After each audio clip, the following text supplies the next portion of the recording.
Terima kasih Bapak, kami mengucap syukur buat pagi hari ini. Tuhan membangunkan kami dengan tubuh yang sehat, tidak kurang satu apapun. Karena itu Bapak, kami mau mendengarkan firman-Mu. Sebelum kami melakukan semua aktivitas kami, biarlah Tuhan Engkau yang terus memperlengkapi kami agar hidup kami sungguh-sungguh berada dalam perkenanan Tuhan. Urapi hamba-Mu yang tidak ada apa-apanya, urapi setiap kami, terjemahkan setiap firman-Mu Tuhan dengan bahasa yang dapat kami mengerti. Di dalam nama Tuhan Yesus kami berdoa, kami sambut firman Tuhan. Haleluya. Amin, amin, amin. Iya, baik saudara, kita akan sama-sama membaca firman Tuhan dan belajar firman Tuhan, karena kita bersyukur ya kita masih bisa bangun pagi ini dengan tubuh yang sehat, tidak kurang suatu apapun. Itu semua karena anugerah Tuhan. Iya. Firman Tuhan hari ini terambil dari 1 Timotius pasal yang ke-6 ayat yang kedua bagian B ya, dan sampai ayat yang ke-6 ya. 2 Timotius pasal 6 ayat 2b, ini satu perikop ya saudara. Judul perikopnya adalah mengenai penyakit bersilat kata dan mengenai cinta uang. 1 Timotius 6 ayat yang kedua bagian B. Ajarkanlah dan nasihatkanlah semuanya ini. Ayat 3, jika seorang mengajarkan ajaran lain dan tidak menurut perkataan sehat, yakni perkataan Tuhan kita Yesus Kristus, dan tidak menurut ajaran yang sesuai dengan ibadah kita. 4, ia adalah seorang yang berlagak tahu padahal tidak tahu apa-apa. Penyakitnya ialah mencari-cari soal dan bersilat kata yang menyebabkan dengki, cedera, fitnah, curiga. 5, percekcokan antara orang-orang yang tidak lagi berpikiran sehat dan yang kehilangan kebenaran, yang mengira ibadah itu adalah suatu sumber keuntungan. Ayat ke-6, memang ibadah itu kalau disertai rasa cukup memberi keuntungan besar. Iya, saudara, firman ini berkata ya, ajarkanlah dan nasihatkanlah semuanya ini ya. Rasul Paulus menulis surat untuk Timotius agar dia mengajarkan pengajaran yang benar kepada jemaat yang dilayani. Ya, jangan sampai ada ajaran yang salah ya.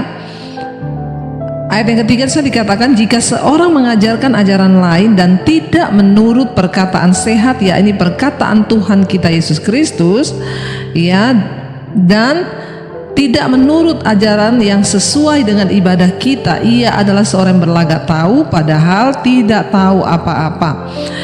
Sekali lagi Rasul Paulus mengingatkan anak rohaninya Timotius untuk mengajarkan dan menasehati dia agar dia sungguh-sungguh memberi nasihat yang sesuai dengan firman Tuhan, yaitu Injil Kristus. Dan dia berkata, kalau ada orang lain yang memberi pengajaran yang tidak sesuai dengan perkataan Tuhan Yesus ya, maka jangan didengar ya. Itu adalah orang-orang yang tidak tahu tetapi berlagak tahu padahal dia tidak tahu, jadi namanya sok tahu ya. Bukan hanya pengajaran tetapi dikatakan yang ajaran yang tidak sesuai dengan ibadah kita ya. Hati-hati saudara, sekarang banyak pengajaran-ajaran palsu ya. Pokoknya kalau nggak sesuai dengan Injil Kristus atau ajaran firman Tuhan, maka jangan kita terima saudara ya, karena banyak sekarang menyesatkan ya. Ada yang bilang Tuhan itu perempuan, ada yang ya ajaran-ajaran yang bahkan mereka memakai kuasa-kuasa kegelapan ya. Jadi ingat, tolak ukurnya adalah ajaran Kristus, firman Tuhan. Maka orang itu adalah seorang yang berlagak tahu padahal tidak tahu apa-apa. Penyakitnya ialah mencari-cari soal, cari-cari masalah ya, dan orang itu suka bersilat kata sehingga menyebabkan kedengkian, cedera, fitnah, curiga, percekcokan antara orang-orang yang tidak lagi berpikiran sehat dan kehilangan kebenaran. Saudara ya, hari ini pun kita banyak ya melihat orang-orang yang rajin ke gereja saudara, tapi kerjaannya itu, penyakitnya itu bersilat kata. Artinya apa? Suka bohong, suka memfitnah. Ceritanya di sini beda, ceritanya di sana juga beda ya. Di akhir zaman akan muncul saudara hal-hal ini, orang-orang yang bersilat kata ya. Penyakitnya itu adalah ya suka mencari-cari masalah.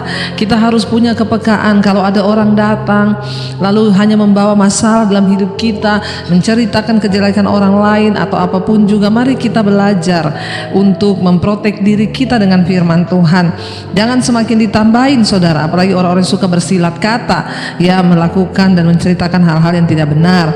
Ya, kenapa? Karena orang yang suka bersilat kata itu hanya dikatakan di situ mencari-cari masalah, ya, dan menyebabkan kedengkian, cedera, fitnah, curiga, percekcokan.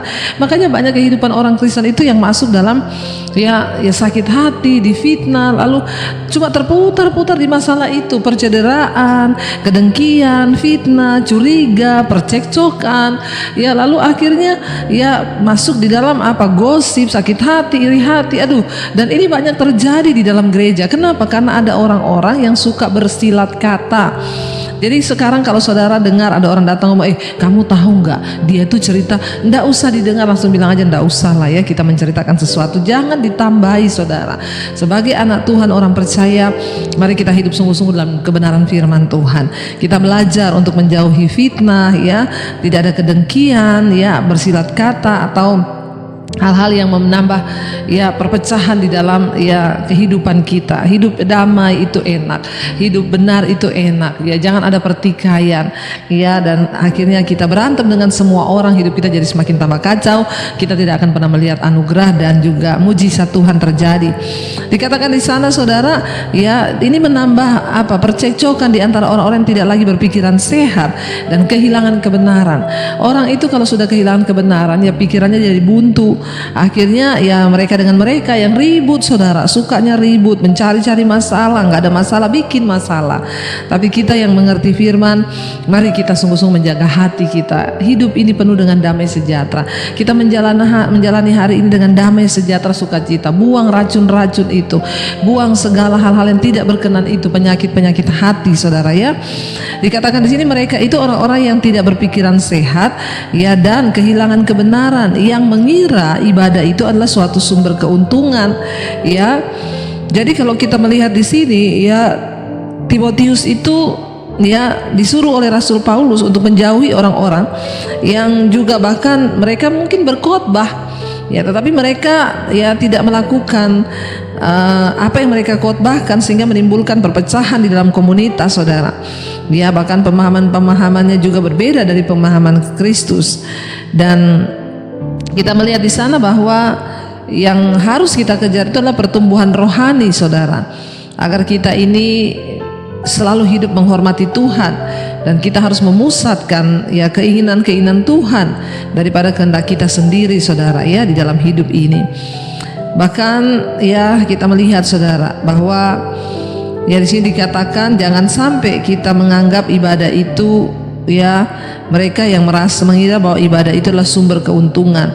Untuk apa ibadah kalau ya yang kita dengar itu bukan firman yang murni, kalau yang kita lakukan dalam hidup kita juga tidak benar, ya, kita mau masuk keluar gereja mau ibadah juga ya nggak ada gunanya. Tetapi ayat yang ke-6 memang dikatakan ibadah itu kalau disertai rasa cukup ya akan memberi keuntungan yang besar.